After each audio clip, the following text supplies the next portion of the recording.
concerned. Hello. I guess we have quite some attendees. Thank you very much for showing up today. It's going to be a very interesting webinar. So I would very much like to welcome you today to our webinar, where we're going to talk about the education related to the Jewish topics and like the heritage in countries like Georgia and Moldova. But it's going to be way more than just talking about these two countries. We're actually going to delve into an understanding why it is so important to actually teach about the Jewish heritage, whether it comes to the schools or different academic institutions, whether we talk about the universities. And today's webinar has been supported by the German Foreign Office, as well as the Embassy of the State of Israel to Georgia. And we have two very incredible speakers today. They're going to share their experience. We have Sergiu Musteață, I hope I said your last name correctly, who represents Pedagogical University, State University of Moldova. He's a professor at the Faculty of History and Geography. And also we have someone representing my home university. Keti and Kakitelashvili is truly one of the I don't know, outstanding professionals in Georgia that is actually studying the Jewish topic and Jewish studies on an academic level at the Tbilisi State University. We have also invited people who are willing to attend today's seminar and pose their questions. I'm just going to quickly remind you that you have a possibility to choose the languages. Down here, when you see the point where it says more, you see the languages. So you have to click that button and mute the original audio and then select the language you want to use for today's event. So basically, you can press on mute audio, original audio, and then select Georgian language if you want to hear today's conversation in the Georgian language. I guess we are able to start. I'm very excited about today's webinar. You will be able to ask your questions in the chat. So whenever you get any question, whether while our speakers are talking, you're more than welcome to type the question. You can use any language you want to. I understand Russian, Georgian, and English. Unfortunately, I don't speak or understand Romanian language. So if you type the question in the chat, I'm going to translate it during the Q&A session. And we're going to use it for the during the discussion part. So I guess for now, without further ado, I would like to go to our wonderful speakers. And since I'm from Georgia, I'm also going to introduce myself. My name is Lasha Shakulashvili. I'm a PhD student at the Tbilisi State University, and currently I'm a visiting graduate student at the Tel Aviv University, where I'm studying Yiddish and Jewish studies together with the University of Oxford. So once again, welcome to the seminar today. And I would like to give the floor to Keti and Kakitelashvili to take the floor and to take us to the beautiful country of Georgia. Thank you, Lasha. Thank you very much for introduction and for inviting me to this webinar. I'd like to share my presentation now, and I hope you can see it now.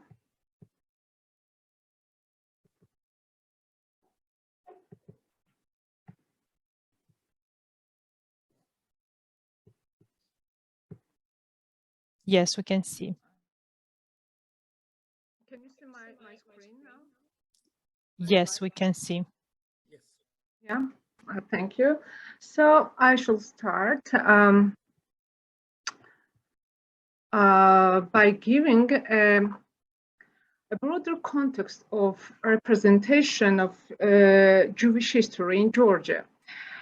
And this is quite a good example a very conventional example of how Jewish community and Jewish nation in Georgia is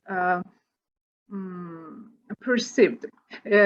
On the slide, you can see the address by Georgian Prime Minister Georgi Kakitelashvili, which was made 4 years ago on 13th December 2017, on the first day of Hanukkah, and he said that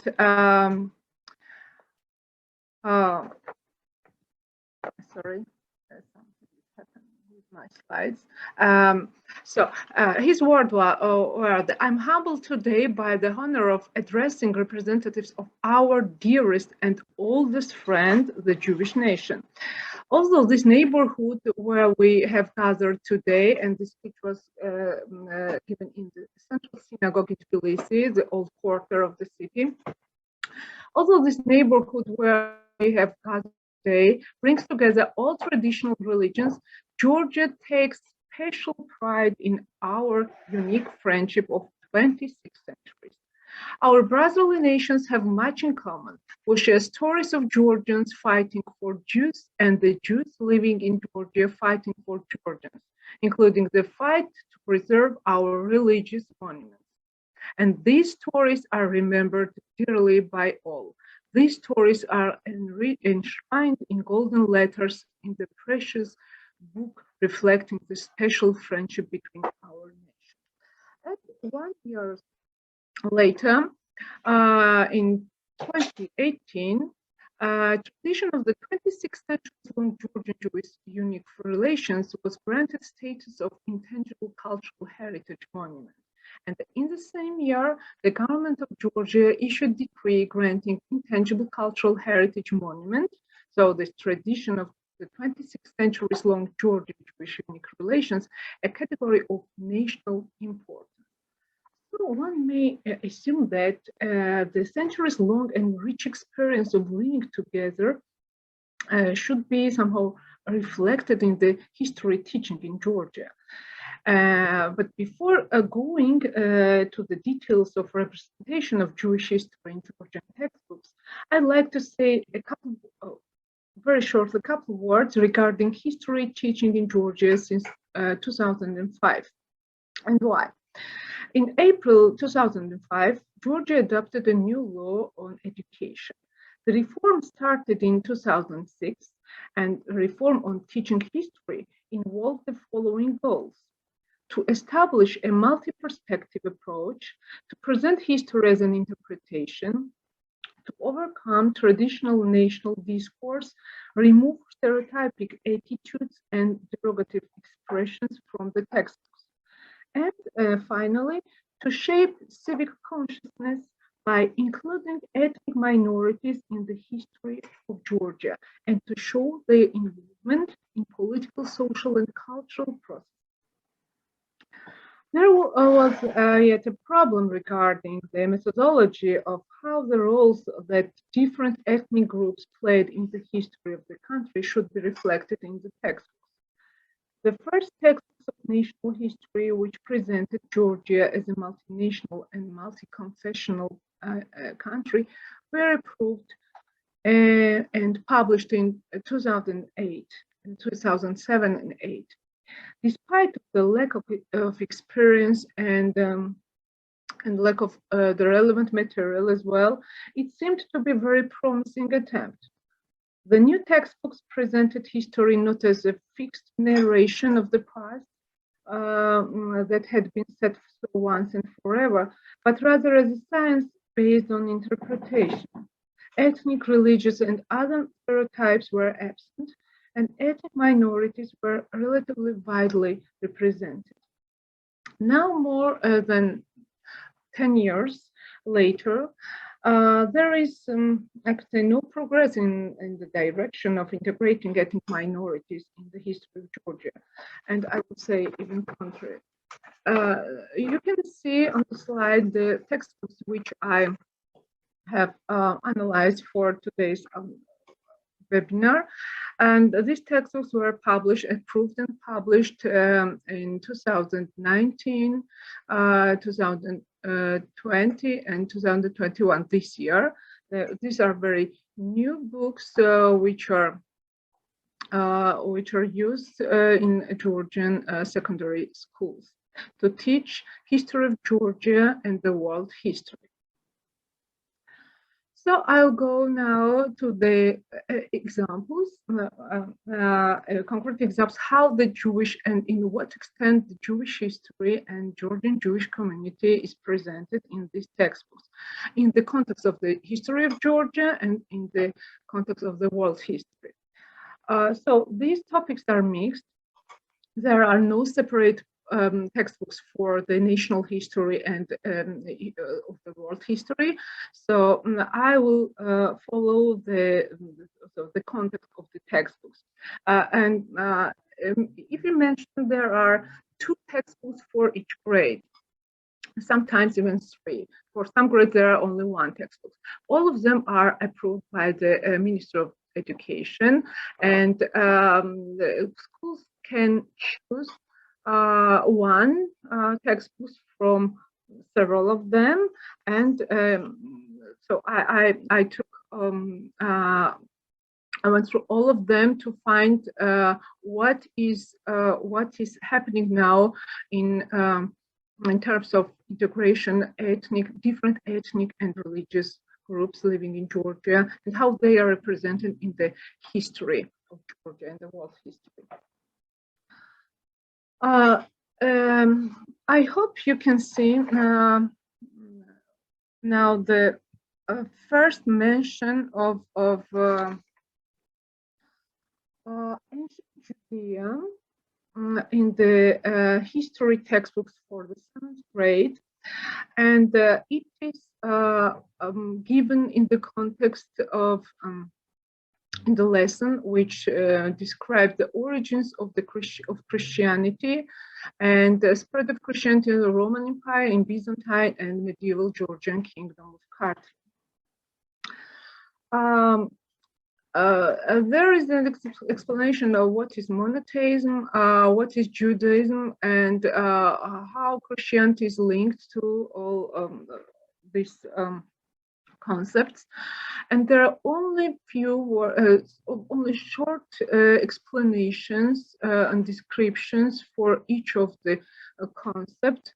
There is also a short story about Christianity in the Roman Empire, in Byzantine, and a relatively large part describes the Christianizations of Kartli, medieval Georgian kingdom.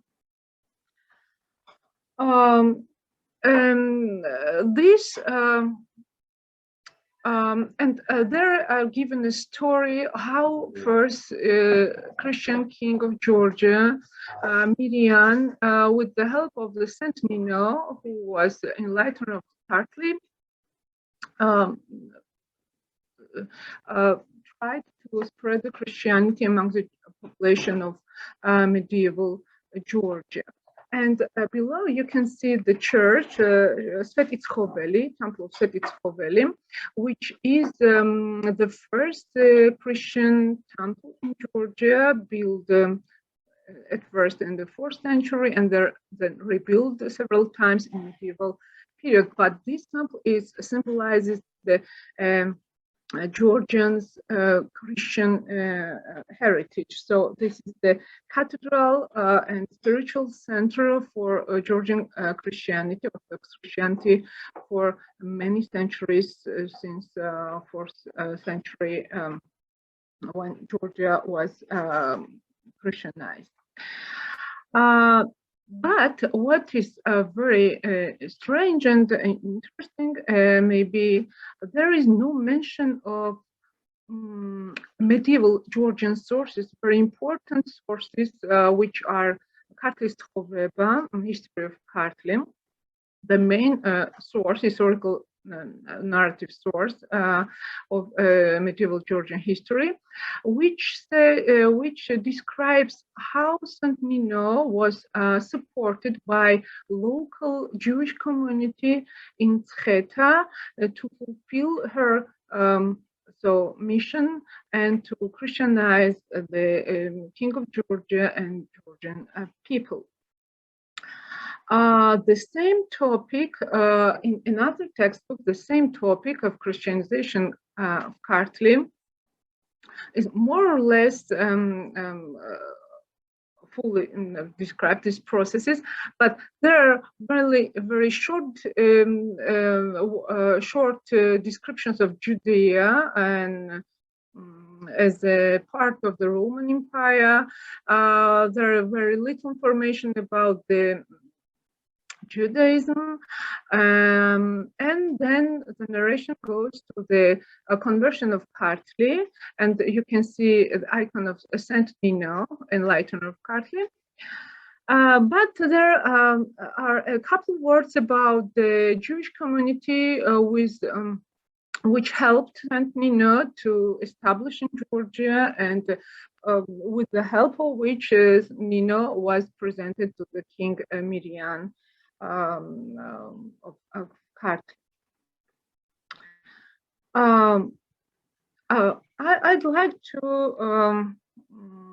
point out some very important aspects of the historical master narrative, Georgian historical master narrative, which is reflected in the Georgian medieval Georgian sources and Georgian historiography as well. But none of these points are reflected in history textbooks in Georgia today. And what are these very, in my opinion, very important points of this narrative? First of all, these are the story about Christianization of Kartli. According to canonical medieval chronicle, which I have already mentioned, Kartli's Tchovreba, History of Kartli, Jews of Musteață, Longinos and Elios were invited to the judgment of Jesus Christ in Jerusalem. After crucifixion, they acquired the holy robe and carried it back with them to Musteață, which was the capital city of medieval Georgian kingdom of Kartli. Elios' sister Sidonia took from her brother the holy robe, embraced it and in grief, and died immediately. She and the holy robe were buried together. In the 4th century, the first Christian church in Georgia, Sergiu, which I was talking about just in the previous slide, was built on this place, on the grave of Jewish woman Sidonia, and this place, Sergiu, became the spiritual center of Georgian Christianity.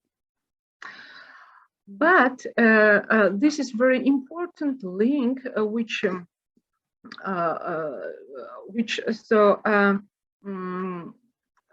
shows how Georgian Orthodox Church is linked to the history of Jesus Christ, the Holy Robe, and which was brought to Georgia by the Jews living in Georgia at the time. But in the textbooks, there is no mention about this fact.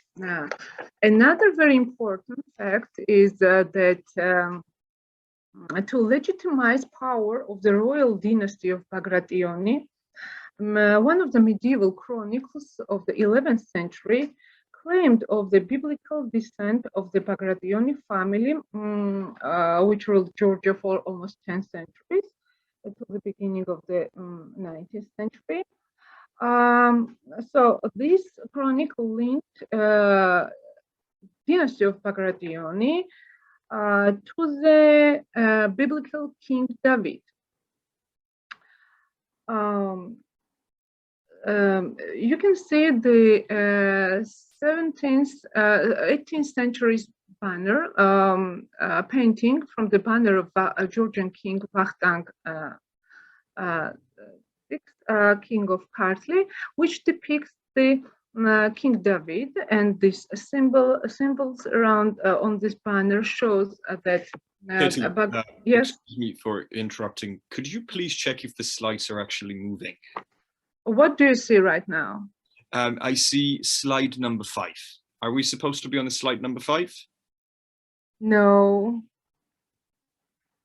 This slide, which depicts the icon and the banner. Can you see it now? Yeah. And maybe to make it full screen because we cannot see. Yes. Yeah. Thank you.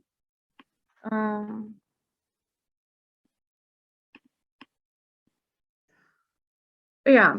So this is the icon. Still not full screen. This is the grave Sidonia of Sidonia. Keti, could you please make it full screen, the slide? I did. It doesn't show. Could you please maybe click once again on the... Okay.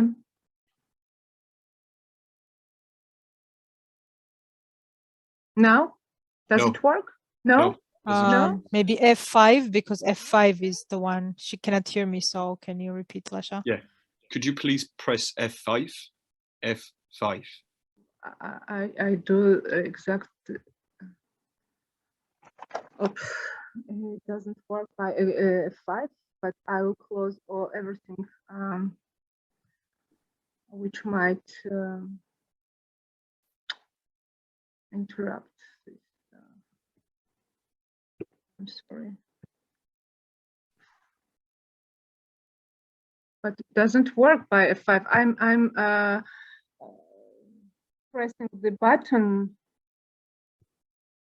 this button which should open the slide. Does it work? No, it doesn't. Keti, could you maybe like stop the screen share for like a minute, for like a second? Yes, of course. Yeah.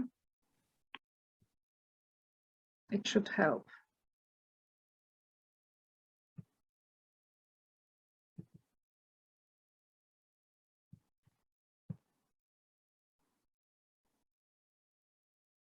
What is now?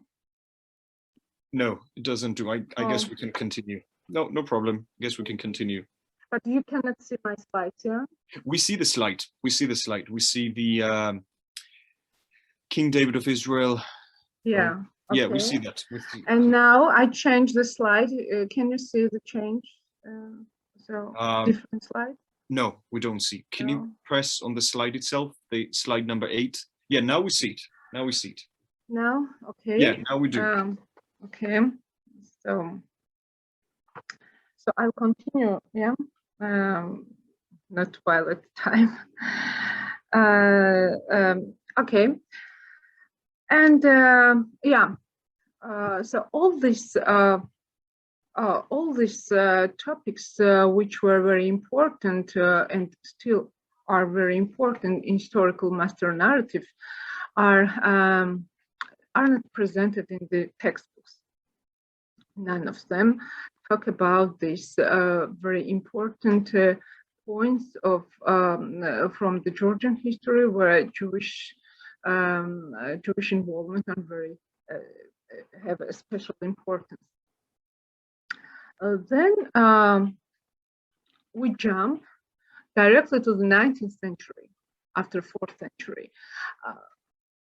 During this period, we can see only story about the different events from the Georgian history and world history, but this story are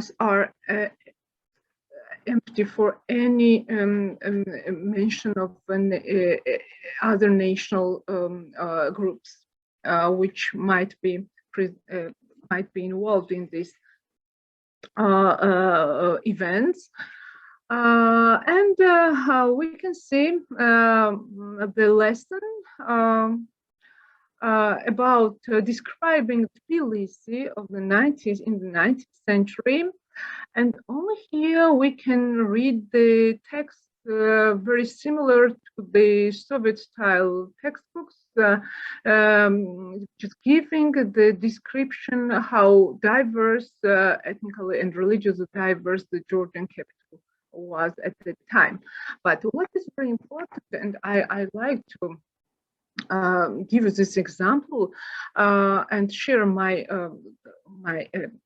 impression with you about this short quote, which I think is not really very appropriate for the textbook. So if I have time, I would read this short quotation. Ethnically diverse population lived historically next to Georgians in Tbilisi, Jews, Armenians, Persians, Azerbaijanis. They mainly pursued trade and crafts. The newly established Russian government deliberately supported the influx of new colonies and migratory flows into Georgia. To create favorable conditions for them, a law was issued in 1819 that allowed newcomers to establish their communal settlements, purchase land, and enjoy tax relief. During the 19th century, Russian soldiers and many others settled in Georgia. And then a question follows. In your opinion, why did the Russian government create favorable conditions for the newcomers? Why was it useful for the empire to control a diverse population? As you can see, at some point, the creation of multicultural environment in Tbilisi is connected with the initiatives of the Russian rule, which itself is represented as an occupant in the textbook. I think that this kind of representation of multiculturalism will support and will help students to have a positive attitude toward ethnic and cultural diversity of their homeland. But can you see the next slide now? Another. We're talking about the end of the 19th century. Yeah. Right? Yes, we see. Yeah. Yes. And in the same lesson, we have some information about Ashkenazi Jews, and the lessons. So the text said that at the end of the 19th century, the old population of Tbilisi was joined by the European Jews, so-called Ashkenazis, and there was mentioned the old population, Georgian Jewish population of Tbilisi was joined by the European Jews, so-called Ashkenazis, who introduced these ideas of Zionism to the Georgian Jews. And this is the one and the only mention of Ashkenazis in Georgia, and Georgian Jews as well. But there is no explanation who the Georgian Jews were and where they came from and when, and what this community, or the history of this community was. Nothing and no information about this.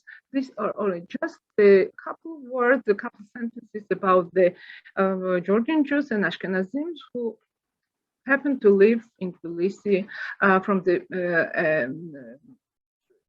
of the 19th century. But there is one mistake also here. The Ashkenazim started to settle in Georgia from the beginning of the 19th century, not the end. So I think this should be also taken into consideration by the authors. And next, we go to another textbooks for the 9th grade, and these textbooks are more or less similar by the structure and content. There might be some slight differences in the information, amount of information they give regarding one or another event or phenomenon. And here also there is a lesson describing the multicultural, multi-ethnic reality environment in Georgia. And there it states that representatives of other nations which have lived in Georgia since ancient times, they made significant contributions to the development of the Georgian culture. But what exactly this contribution is, there is nothing said about this contribution and role these ethnic groups or figures from these representatives of ethnic groups played in Georgian history. And there are only description, which ethnic group, where do they live, and so on and so on. And you can see the source giving information about the David Bazov Museum of Jews of Georgia, which was re-established in 1992. But when this museum was opened initially, and why it was closed, why should it be reopened, restored, and who is David Bazov, why this person is so important, there is nothing said about all this, so the questions are open, and no information are about for students are given for these questions. And this is the whole story of Georgian Jews in Georgia. Not only Georgian, but Jews generally in Georgia. And then we go to the, chronologically, we go to the World War, so Nazi Germany, and then the Second World War. And of course, these lessons show the illustrations from the effects of anti-Jewish and anti-Semitic policy, Nazi policy. Politics, the explanation of anti-Semitism is given, and very short information about the Holocaust, which you can see on the slides. The same is in another textbook. So the picture of a memorial from Berlin, the previous textbooks show the of Holocaust Memorial in Vienna. In more or less the same information is and same explanation of the Holocaust is given here as well. And finally, I was expecting that something would be said about the so-called Georgian Schindlers, and both textbooks give information about Grigol Peradze, who was a very prominent figure of Georgian history.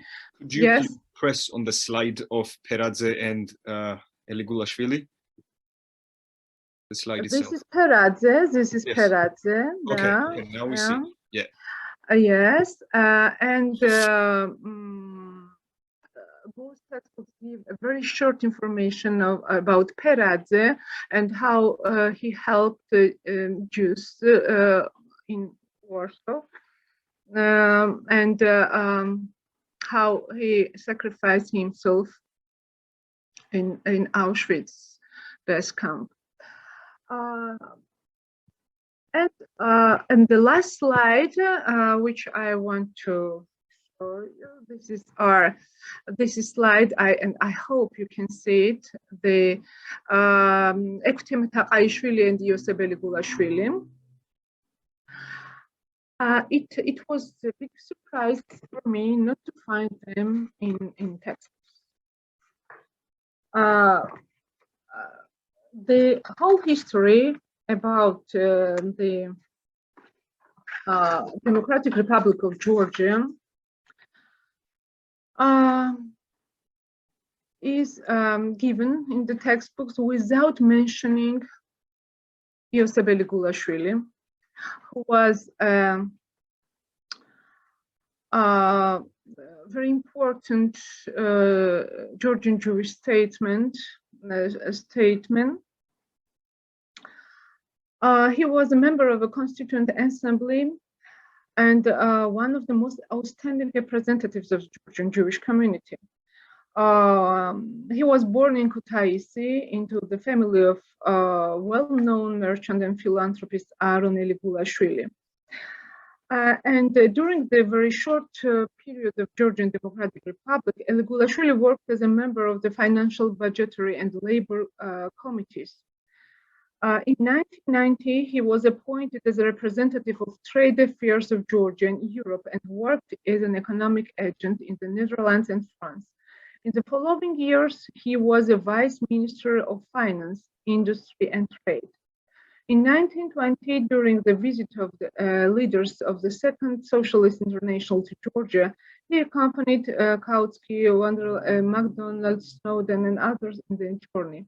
In February 1921, during the war against Soviet Russia, Kakitelashvili, together with Eftime Taqaishvili, who was prominent Georgian historian and archaeologist, was one of the few persons responsible for the evacuation of the Georgian treasure from the museums, defending it from Bolsheviks. He immigrated to France together with the government of the Democratic Republic of Georgia, and there he was elected as a member of the National Council of Georgia in exile and headed the Association of Georgian Jews. Till his death in 1952, Yosef Kakitelashvili, together with Eftime Taqaishvili, took care of the preservation of Georgian historical treasure. After the Nazi occupation of Paris, together with Mikhail Edia, he worked hard to save Jews from the Gestapo. In immigration, Kakitelashvili started to collect books for the library of Tbilisi State University and ecclesiastical relics for the Sioni Church in Tbilisi, but didn't manage to fulfill his intention of giving them to the library and the church. So he died in Paris in 1952. And this cooperation between Eftime Taqaishvili and Yosef Kakitelashvili is a brilliant example of how the community worked together with the Georgian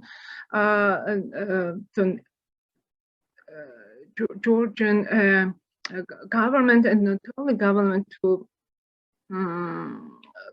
to save and to preserve Georgian national identity and Georgian statehood.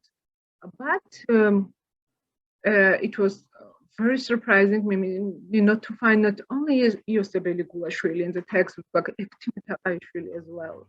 So I cannot say that this is very hiding the Jewish part of the story. Not the story itself is hidden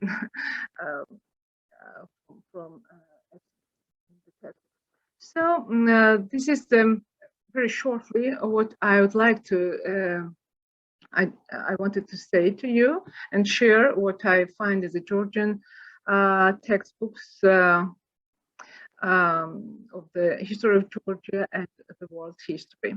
And thank you very much for your Keti, thank you yes. so much. It was very, very interesting to follow how chronologically you were talking about your presentation. I mean, you started with the Georgian Jews, then you in a very interesting way explained the history, how it is explained in the textbooks, and then you moved to the Ashkenazi community, and then you very nicely spoke about the museum. I love the question that you asked, why was it open, then why was it closed?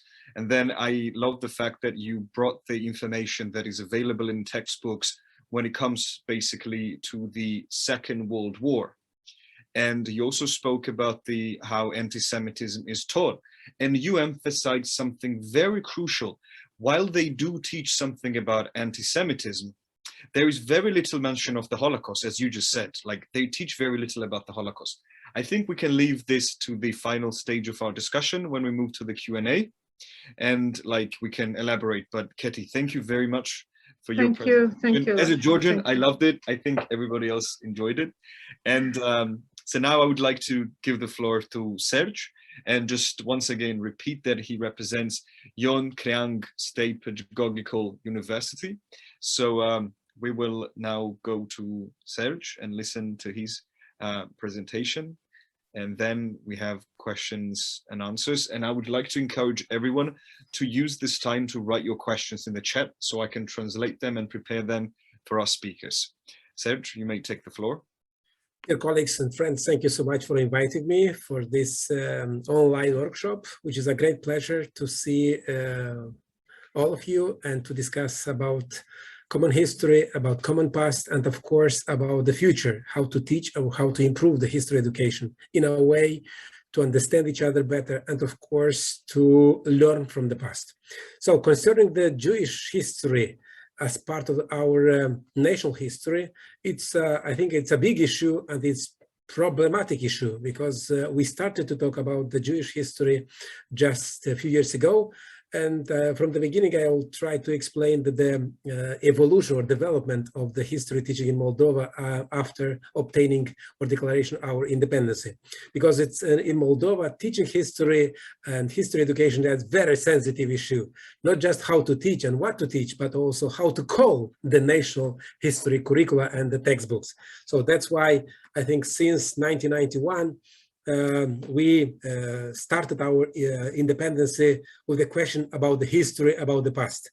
It's understandable from many points of view because during the Soviet time, many topics, many parts of our national history were prohibited, or it was just different myth or different interpretations and presentation of the facts according to the Soviet or the communist ideology and propaganda. So that's why as part of the national movement, the emancipation movement during the late 80s, beginning of 90s, it was focused on the history issue too. So between 1991 and 1995, we decided, or the new government decided to stop teaching and exclude from the school program the history of the Soviet Union and many other parts of, let's say, so much ideological history, and introduce the new national history, which was called History of Romanians. Why Romanians? Because according to the majority of the population, and because during the Soviet time was prohibited the word Romanian, and just to discuss about Romanians or to discuss about the history of Romanians or about this ethnicity in general, it was prohibited because the Soviet authorities since 1920s and later on since 1940, after Soviet army occupied Bessarabia and Bessarabia became part of Soviet Union as a new Soviet Republic, Moldovan Soviet Socialist Republic, they, of course, try to invent the new history and the new identity as Moldovans. Moldovans totally different than Romanian are. So that's why it's a huge issue and it's very sensitive until today when we're discussing about our past and our common past of Romania, or the language, how to call the language. Also, it's a huge debate in Moldova since late 80s and until today. And also it's part of the constitution where it's written that our official language is Moldovan, but a few years ago, the Constitutional Court approved the decision and explained that in our Declaration of Independence is mentioned Romanian language, and this is over the Constitution because firstly, at the beginning of our independence was the Declaration, and we have to take in account what is mentioning in the Declaration, and not just political decision and voting in the Parliament in 1994 when the Constitution was approved. Anyway, this decision didn't stop the discussion between the politicians and also between the citizens of Moldova. So this was just the beginning, and it was approved the program of the national course, which is called History of Romanian, and the second one, Old History, which was not so much changed like it was during the Soviet time. So actually, we continue to teach the Old History as a second history discipline in our secondary and high school too.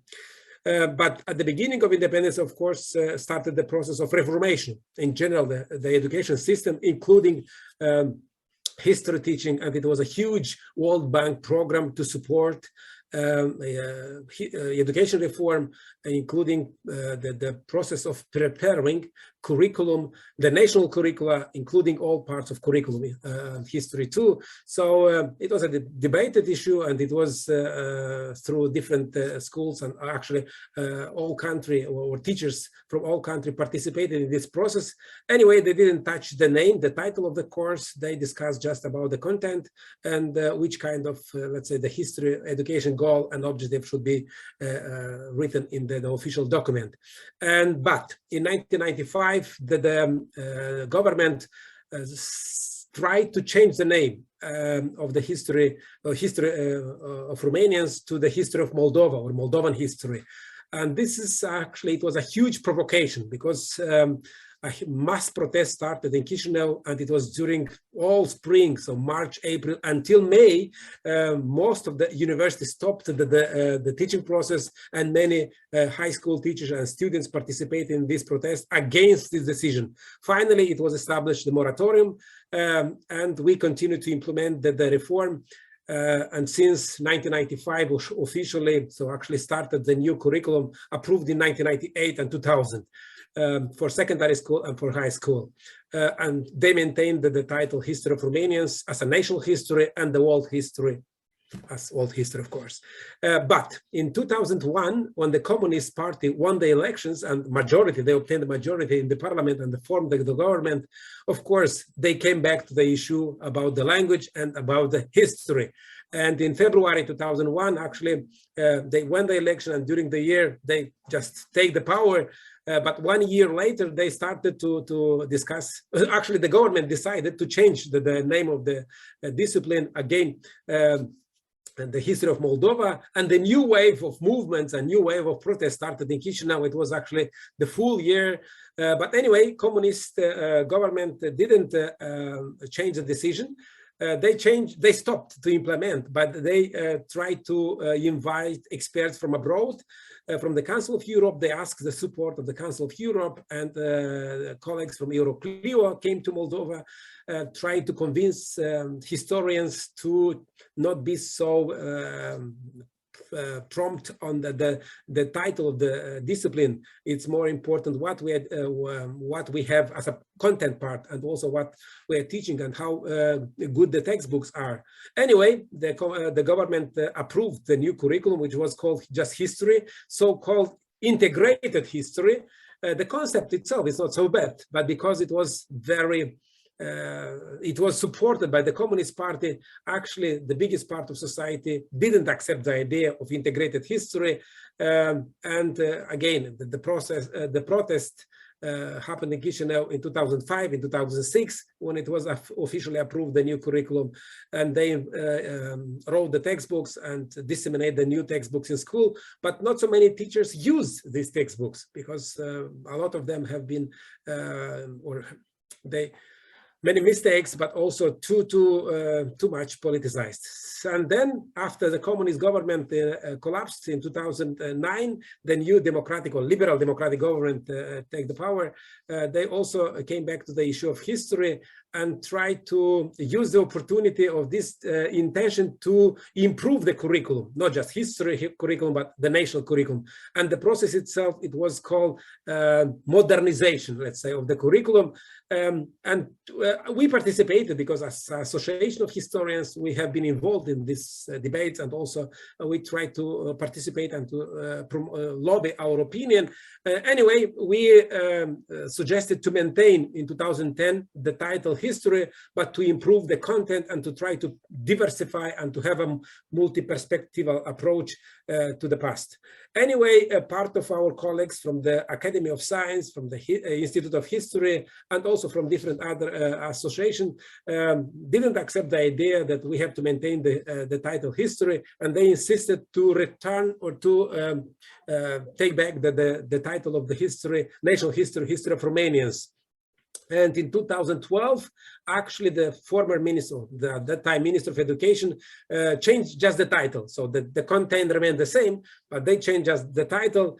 And now we have one discipline in school, which is called, so from 2 to 1, but 2 in 1, history of Romanians and world history as a one discipline of 2 components.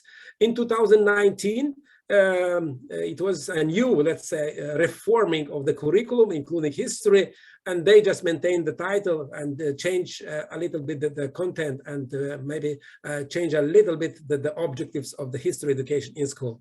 So anyway, during the last, let's say, 3 decades of our independence, it's happened a lot of things concerning history education, but also writing the history textbooks, which is, I think, a new experience, not just in the Republic of Moldova, in most of the post-Soviet countries, because, you know, during the Soviet time, most of the textbooks have been written in Moscow and just sent to the republics, history of the Soviet Union or other parts of history, including the national history. It was a long process to be approved and to be accepted as a history, in our case, Soviet Moldavia.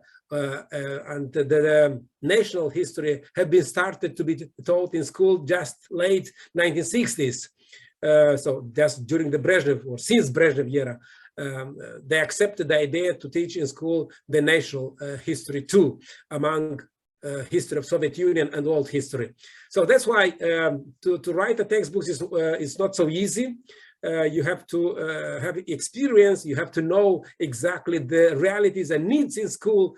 I think in our case, we started to write the textbooks from a wrong way. Most of the authors of the textbooks are coming from the university. And many of my colleagues didn't cross the stairs of the school for many years. And it's not so easy to write a textbooks addressing to the students from the secondary or high school and not be so well informed about the realities and about the needs of the school. That's why I think still today we have a huge problem to cope and to invite school teachers to participate in writing textbooks. That's why probably we have, through this reformation process, try to encourage history teachers to participate in all steps of the reforming, including writing the textbooks. So now we have, I think, a huge collection of textbooks, but many of them are already old because the last textbooks have been published in 2013, but most of them have been published 2 decades ago. Even if the rules are clearly mentioned that every 5 years or every 4 or 5 years, the Ministry of Education has to announce the new competition for writing the updated or the new textbooks. So you could see the process is very slow, and always when we're asking why so slow or why you're not announcing the new competition for the textbooks, the answer is no budget. I think that the answer is not fully explain the situation. Not just the money is a problem. I think the main problem is a vision. Lack of vision and lack of concept of the history education in our republic. Probably this is the biggest problem. And then, of course, another factors and many other aspects. So coming to the main issue of our discussion today about the Jewish history and how well we are teaching our students about different minorities, including Jewish. Unfortunately, not so much, like in Georgia. And we could observe in our textbooks the first appearance of the mentioning the Jewish as part of our community or as part of our society just since 19th century. And also very briefly, when it's mentioned, for example, in the 7th grade or during the 10th grade, 11th grade. So in secondary and the high school, we could observe then when it's a short or briefly presented the topic about the demography or about the ethnic structure of our society, you could observe the diagram. So in many cases, or not many, in few cases, you'll observe the diagram of the structure of the society. And for example, in 2002 textbooks, when it's about the structure of a population in 19th century in Bessarabia, you could see majority Romanians and other minorities. Which one? It's not mentioned. It's just other. Who are others? Nobody knows exactly. And from the history textbooks, it's not clearly explained who are the other minorities, who are the people who are living among majority in the country, or in this case, in the gubernia of Bessarabia. So I think this approach is wrong, because we have to present clearly about the structure, about the heritage, about the past, about the common past, and about living together. Because if we will look how well the Jewish society or Jewish community is presented in the Bessarabian and Moldovan society. So since Middle Ages, we could observe that the Jewish are quite well represented among Moldovans, Romanians, and other communities too. And some cities 2/3 of population are Jewish. So in Chisinau, in the capital, in Belz, in Soroka, in many other, let's say, small cities, the biggest part of the population are Jewish, because from the economic point of view, from the cultural point of view, so they are very well represented and they are very well visible in the social economical activities too. But through the textbooks, actually, it's impossible to understand the presence, the participation, and the role of the Jewish community in building the common past. For example, the 19th century. So the next textbook, it's from 2013, so a little bit 10 years later than 2002, but the situation, it's 9 grade textbooks. It's about the contemporary history. So you could see the same about the interwar Romania, for example, and ethnic minorities in Romania, and next page, it's ethnic minorities in Bessarabia as part of Romania. But situation is the same. In this case, maybe it's a little bit better, because you could see the distribution and we could observe the textbook, the diagram mentioning exactly the minorities. So you could see Romanians, 2/3 of the population, and then Hungarians, Germans, Jewish, Ukrainians, and on the right side, in this area, you could see in Bessarabia. So Romanians, Russians, Ukrainians, and the 4th place are Jewish. 6% of the population of Bessarabia were Jewish at that time. Unfortunately, this community was destroyed during the Second World War. And that's why I think most of the topics nowadays are presenting the Jewish society just through the Holocaust, which is good, because during the Soviet time, nothing was mentioned. During 2 decades of our independence, nothing was mentioned about the Holocaust. And since, let's say, 10, 15 years ago, we started to talk about this very difficult pages of our past, about this a very sensitive issue, but we started to discuss about the deportation during the Soviet time, about the fame, about many other crimes provoked by totalitarian regimes, so beginning of the Nazi regimes. So I will not go deeply so much about the details of Holocaust, because most of you are well informed, and we talked last year through another workshop about the Holocaust and about Holocaust in Romania, and how many Jewish suffered, how many Jewish have been killed during this very difficult times, and including Roma people too. So the phenomenon itself, actually nowadays, it's better known because some of scholars started to work in archives, in Moldovan archives, in Israel, at Yad Vashem, and in Washington Holocaust Museum. So we have now more opportunities to be well informed about this, and also to use the publications during our teaching of such topics in school or at university too.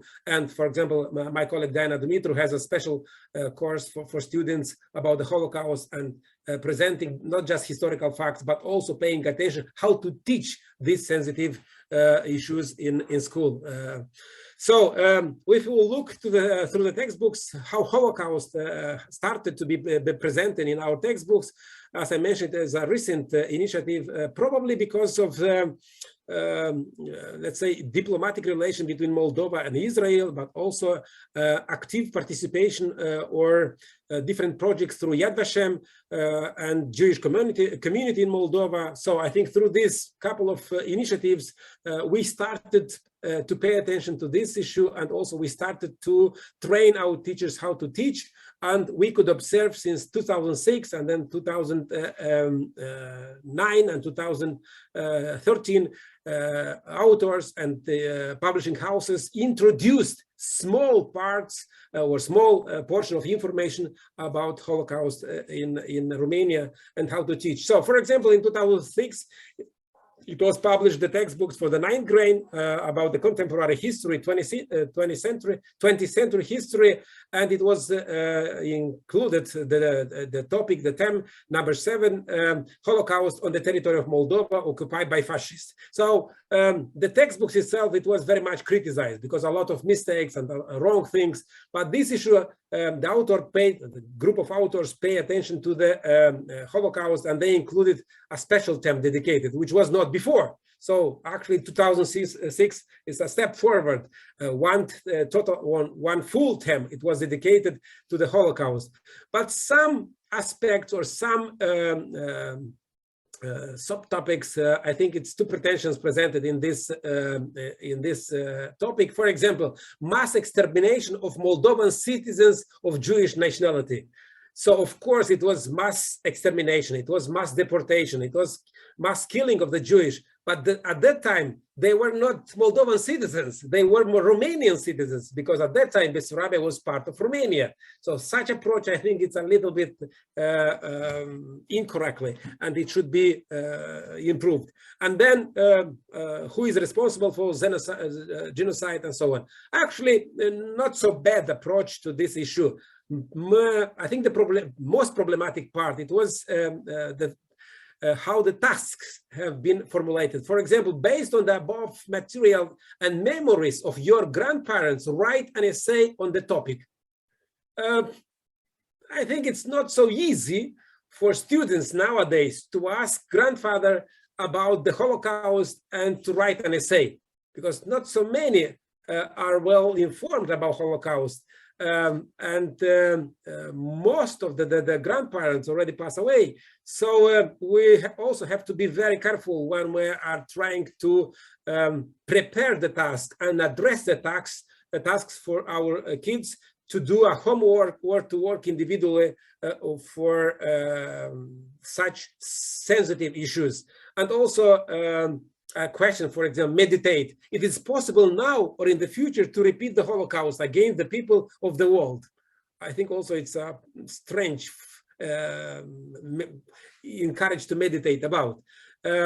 So, and also case study, the attitude of Christian population towards Jewish. So it's also not so well edited the question, because it's not just the relation between Christians and Jewish. It was totally different. Yes, we have to talk about the attitude of the local people to the Jewish. Again, I will repeat, my colleague Diana Dumitru wrote a book, very well booked, about this very sensitive issue, about the attitude of local people during the Holocaust. So we have information we could use. For example, the next series of textbooks in 2013 for the contemporary history, we approved two new textbooks, one for 9th grade and the next one for the 12th grade. So actually the last classes, the last grades, one for gymnasium and secondary school, and the next one for the high school. But the information, I think, it's quite shortly presented. In 12th grade, it's more shortly than in 9th grade about the Holocaust itself. But this is, for example, in 9th grade, the Holocaust, it is included in the crimes against humanity. I think it's better prepared the topic because we have to talk about crimes in general during the 20th century, and especially during the totalitarian regimes.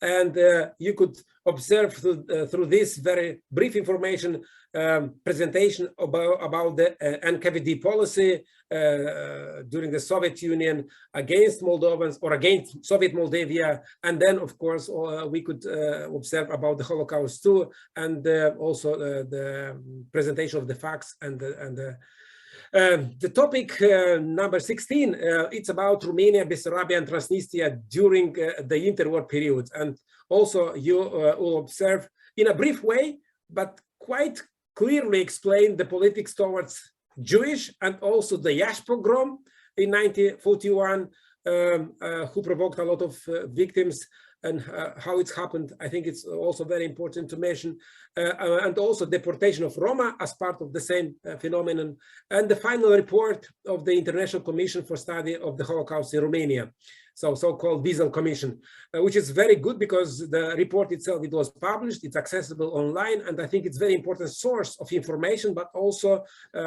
for teachers and for students to look on this report and to try to be better informed, because the report itself, it's a huge one, but it's paying attention to the full phenomenon and trying to cover all aspects of the Holocaust in Romania during this period of time. So the next books of the high school, it's the same, so for the same period of time, Bessarabia and Romania during the Second World War. As part of this topic, it is described the Holocaust very briefly. I think it's too briefly in this case, because high school 12th grade is actually 19 years old kids, and it's exactly the time they grow up enough to talk more about these difficult and sensitive issues of our past. But in this case, it's very briefly, just half of the page is presented about the Holocaust as a complete burning from the fact that after, so you could see about the Nazi policy against Nazi of Romanian participation against Jewish people. So that's why I think our during the new intention to publish textbooks with the new textbooks, we have to be more careful when we are discussing such issues, but also when we are trying to represent the minorities among the majority of population in Bessarabia or through whole history, our national history. Also, in this textbook for the 12th grade, you could see some documents. I think it's a good opportunity to work of students, or to give them a homework to analyze the documents, or to work with the documents of the sources, and to try to understand better, or try to prepare some homework using documents and for studying this issue. In 2018, it was a special project supported by Ministry of Education and including Organization for Security and Cooperation in Europe, and they prepared a special document, special curriculum for the optional course Holocaust History and Life Lessons, which is addressed to the last grade of the secondary school and for the high school. It was approved in 2018, and since that time, teachers have the opportunity to propose for kids to select the optional course about Holocaust, which is not so easy, because we have to ask probably if among us today are teachers, they have to say exactly how, based on what kind of principles or criteria students are selecting the optional courses, including this one, how attractive it is, this course for the students. Probably it depending of each teacher and how they present the offers for the students. But another problem, I think, it's didactic materials and no textbooks about the Holocaust, like we have in Romania. So Romanian colleagues developed a special textbooks about the Holocaust, about the Jewish past, and I think it's a quite well done textbooks, and is a real support, didactic support for the teachers who are teaching this kind of history. So since 2019, we have, let's say, new curriculum and also the implementation guide for this optional course too, and for the main course too. And the main question and the main problem, and because just a few days ago I participated to the local seminars, I was in Cantemir, and then I was in Soroca, in south and the north part of Republic of Moldova. And among other questions, I think was the first question from the teachers was when we will have the new textbooks, because they really need the new textbooks according to the new curriculum. And probably also the Minister of Education has to encourage publishing houses and authors to prepare materials, additional materials for the optional courses.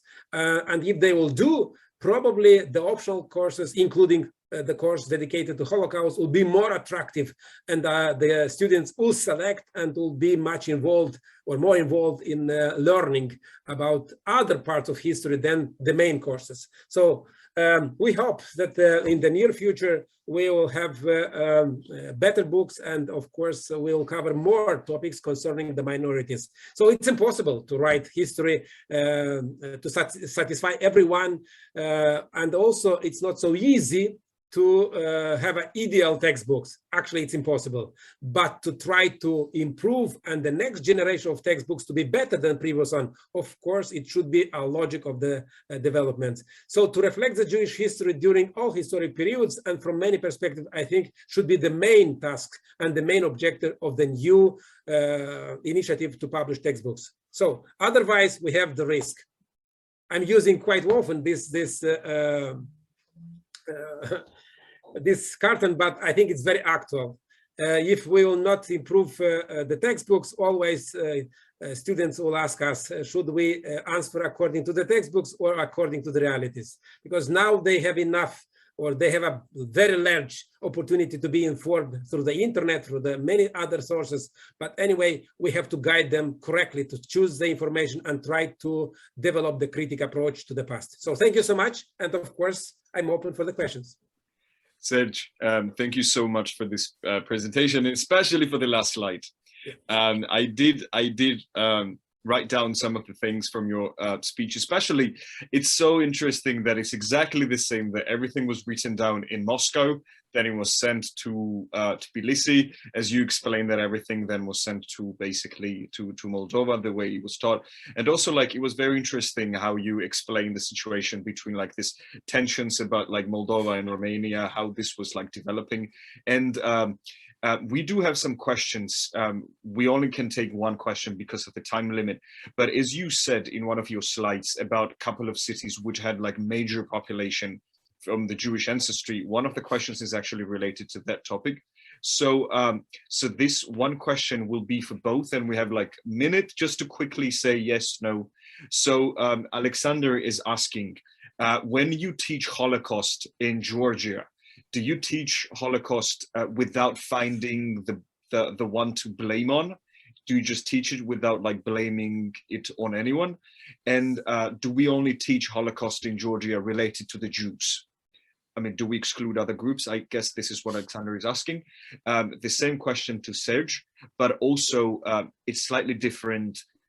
When you speak about the Holocaust in Moldova, do you speak about the Holocaust in general, or you also try to find who to blame on about what had happened? And also, how is different the image of Antonescu in Moldova compared to Romania? And one more question for you, Serge. It's about the research conducted by the Elie Wiesel Institute in 2017, which basically determined that 72% of the population that had been asked the question, they believe that Holocaust is all about about concentration camps in Poland, and 28% is about deportations on the territory of Romania. So Keti and Serge, you have about 1 minute to quickly answer because our interpreters have to go. And thank you very much. Thank you for the question. So the Holocaust in Georgian textbooks it's explained as a mass extermination of Jews, Roma, some religious minorities, sexual minorities, and people with disabilities. And this definition repeats in both textbooks, which cover this period of the world history.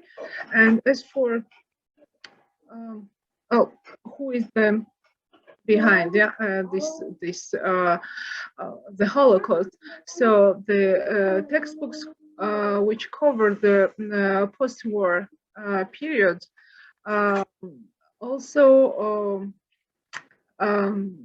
talk about the Nuremberg process, and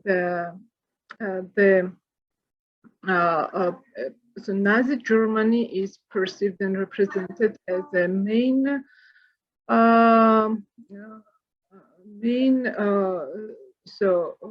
to say who is guilty in this process of extermination. So no further explanations are given on this topic. Thank you. Thank you. Yes, briefly. Holocaust, according to the textbooks and the program, they are starting from the general, what Holocaust it is, and from the general about the Polish or the Jewish from Poland and to other regions, and then from Romania and Bessarabia, and also Roma people. So deportation and Holocaust, okay, not Holocaust, but deportation and extermination of Roma people too. Yes, in some textbooks you could observe about the blame, who is responsible for that, and always you could find the name of Nazi, Hitler, and so on. and then Antonescu as leader of the leader of Romanian government at that time. And according to the Elevisa, I mentioned the report of the commission, and yes, you could find a lot of things there, but it depending how to use such scientific information and to transform the scientific information to the didactic one. So that's why I then mentioned that teachers are not just the most responsible, but the teachers are people who have to select the information and correctly present to the students by using the facts, by presenting the facts, but also to encourage, to compare, and also to have a critical approach and to explain that it was a phenomenon which include different ethnicities, but also different social and sexual, let's say different, parts of societies. Serge, thank you very much for this brief response, but very comprehensive, actually. I would like to announce one more thing before we move to the conclusions. We're going to have another seminar taking place in early January. We still don't know exactly the date. We are going to talk about the anti-Semitism which has emerged during the last 30 years in countries like, Georgia or other places, especially on the territory of the former Soviet Union space since 1991. We're going to talk about basically what's the historical overview of Moldova and of Georgia when it comes to anti-Semitism, if there is anything that we have been hiding, if there is anything hiding behind the black spots in a way, and also what's the role that education can play in order for us to prevent the anti-Semitism taking place in the future. Because as Serge said in his presentations, this is something that can repeat in the history. Like, none of us can guarantee that this won't ever happen anymore. Like, this can happen. So that's why education is very, very important. I would love to thank Ketevan and Serge once again for their presentation. It was lovely to be with you this evening. Thank you very much for finding the time. And also many thanks to everyone who was able to join us